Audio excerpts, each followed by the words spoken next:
Day 2. We've got cooling mostly figured out. Now we have to make everything look as clean as possible.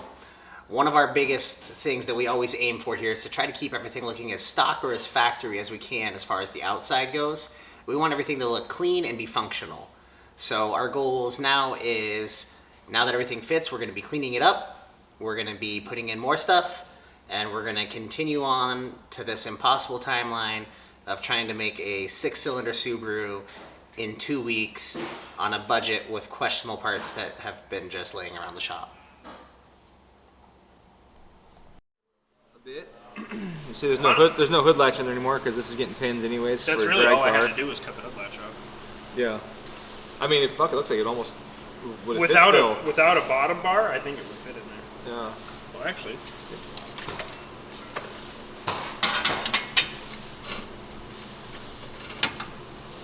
Oh yeah, Let's get that in there. So it'll fit.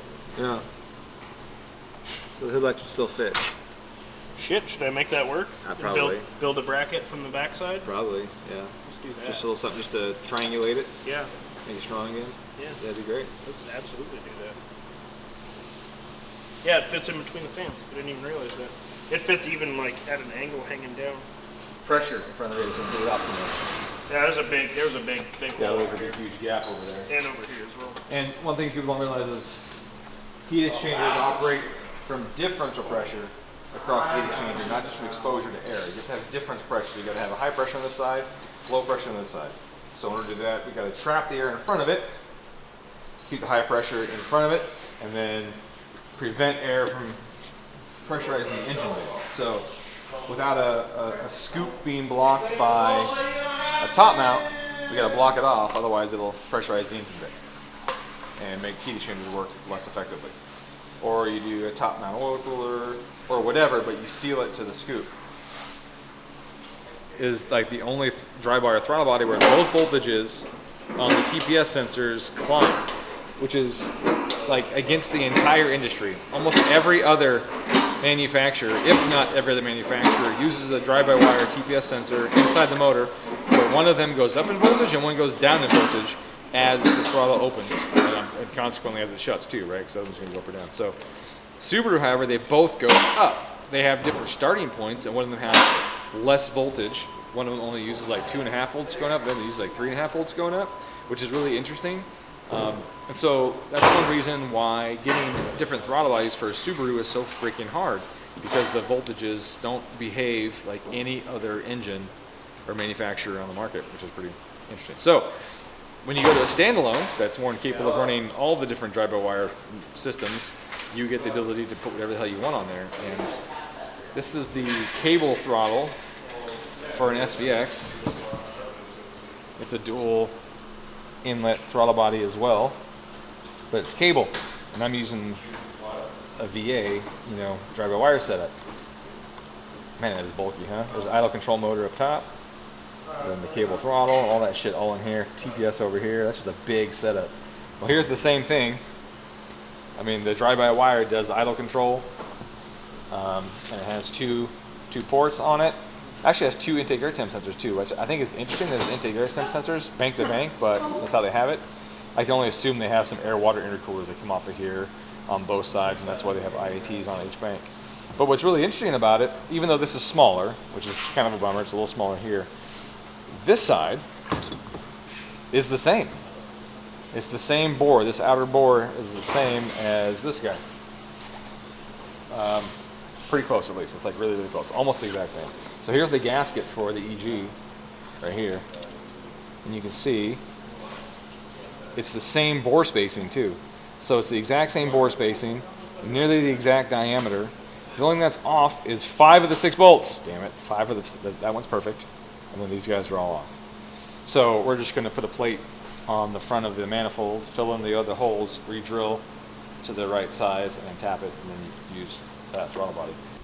But basically, I just got to build a bracket off this bottom to give it a little bit more support, tie it into this bottom piece as well as this back piece, because it's going to want to move this way as well as up and down. So, okay. But this all fits how it is now, so around the shroud. Yep. So all we got to do is make this blower bracket. And then that way you have the support that you need, but then at the same time with that bracket you're just going to bolt it straight to that bracket, so it's still removable if ever needed to be. Yeah, that bracket can be taken out if you need to.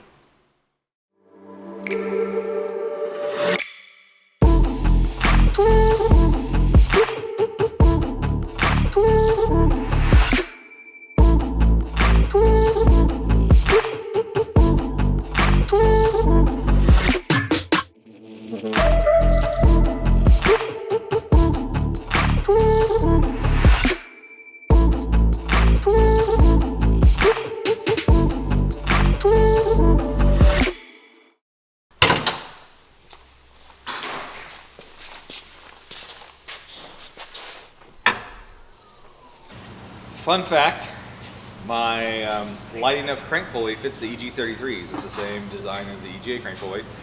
So it's a bolt-on fit for any of you SVX owners. And I had anticipated putting one on this engine because it's pretty and it's gold. And so I took the factory one off, factory pulley, and I got it off, I put mine on, I go, oh, that fits really nice. And I took mine back off again, and I looked down at the cover, and I saw this. And I thought, what would cause the factory pulley to hit the cover? Well, obvious things would be deformation of the cover due to age, heat, temperature, crackage, breakage, exposure to oil, whatever, you know, could cause it to deform and push in there. But the other one is crankshaft thrust, and I was like, well, I really hope it's just because this is really swollen, nasty, and it's cracked right here. You see it cracked here, so it's being pushed into the pulley. But I should probably check the thrust anyways on the engine. And so I did a super inaccurate, quick method. I just put this bolt back in here.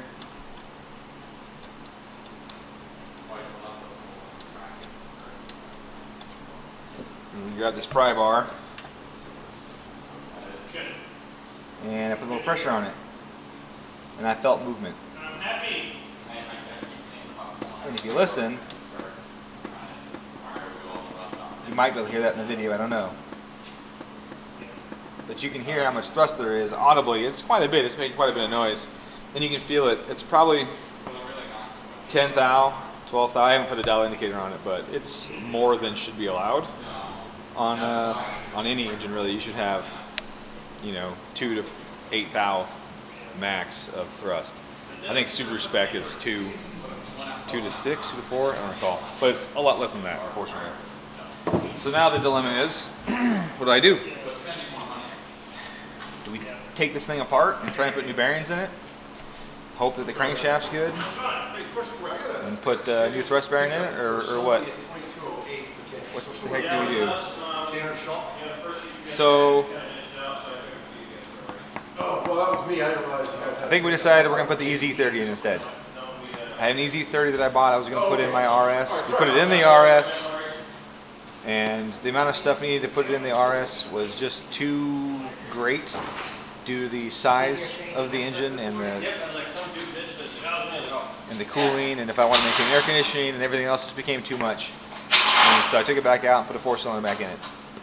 So I have an EZ30, not a whole lot of miles on it, and I think we're going to put that in the STI instead. This is a swap that is not very commonly done. So that means a lot of stuff, as you guys have been seeing, is custom. I'm hoping we don't have many more of these speed bumps because we still are on a very, very tight deadline. Like I said in the beginning, and like Dominic has already told you guys, our deadline is 2 weeks. If it goes longer than that, then we're pretty much just considering it a failure at that point, because the whole point of this build is to ensure that it can be done quick and affordably. So give us a like, follow, subscribe. Let's see what episode 3 brings.